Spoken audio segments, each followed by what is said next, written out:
cuanto a los errores comunes en los peritajes, tenemos el tema de la confiabilidad y validez para los peritajes de tipo positivista y la credibilidad, confirmabilidad y transferibilidad en el caso de los peritajes psicológicos interpretativistas, porque esto se relaciona con las decisiones teórico-metodológicas tomadas durante el proceso investigativo que permitirá estudiar realmente lo que nosotros nos proponemos estudiar. He podido observar que se confunde o se desconocen los métodos y técnicas de investigación. Por ejemplo, se inicia con un aparente modelo de diseño narrativo de hechos, que es una técnica cualitativa. Aquí hago un paréntesis para comentarles que lo narrativo tiene muchísimas modalidades, que serían la autobiográfica, biográfica, historia de vida, discursos paralelos, etcétera. Y esto es importante porque al final dan resultados y conclusiones basados en un instrumento que no es adecuado. Por ejemplo, es común ver que se utiliza la figura de Macover o la figura bajo la lluvia en lugar de un HTP o un Rorschach. Ingenuamente podríamos pensar que definir si un estudio es cualitativo, cuantitativo o mixto no afecta, pero si consideramos el uso de las técnicas e instrumentos, así como el procedimiento para llegar a una conclusión, nos podemos dar cuenta que hay pasos que se siguen para entender, más no para juzgar. Entonces, lo importante no está siendo la verdad, sino cómo se interpreta la verdad, vista desde el punto de vista del individuo que describe o narra una historia.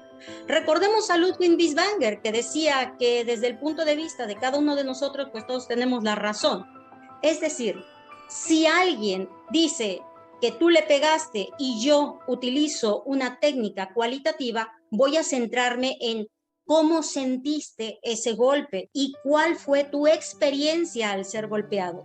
Pero como perito, no estoy sabiendo si en realidad me golpearon o no me golpearon. Y aunado a esto, que se da por hecho, muchas veces se aplica un instrumento de medición, aparte de que sea un error, distorsiona aún más la información, porque ahora ya no solo voy a saber, entre comillas, cómo me pegaron, sino la intensidad de lo que sentí al ser golpeado, dando por hecho que me pegaron.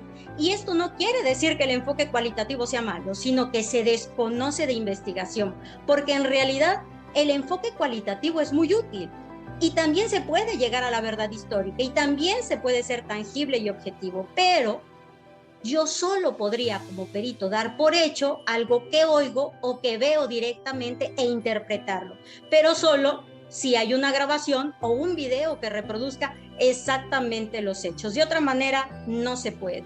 Ahora bien, si nos vamos a un peritaje de corte positivista o mixto, es cuando se aplican las pruebas psicométricas previamente estandarizadas y pruebas confirmatorias. Por ejemplo, el Macover, pero solo es para confirmar mi resultado.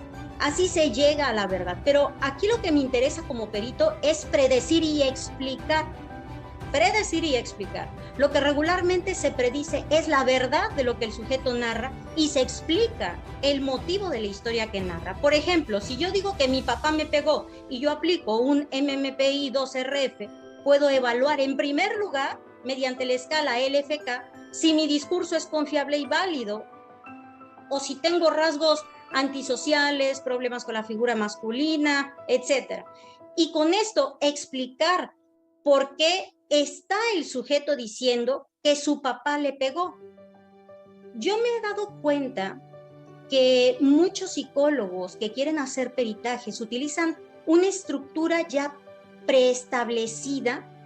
Es decir, inician con datos generales, describen lo que ellos creen que es un procedimiento, transcriben la narración de la persona, aplican un instrumento pues, que tienen a la mano, vacían los datos, transcriben un marco teórico referenciado sin parafraseos, dan una conclusión e incluso en muchas ocasiones se tiene la osadía de establecer la cantidad de sesiones terapéuticas.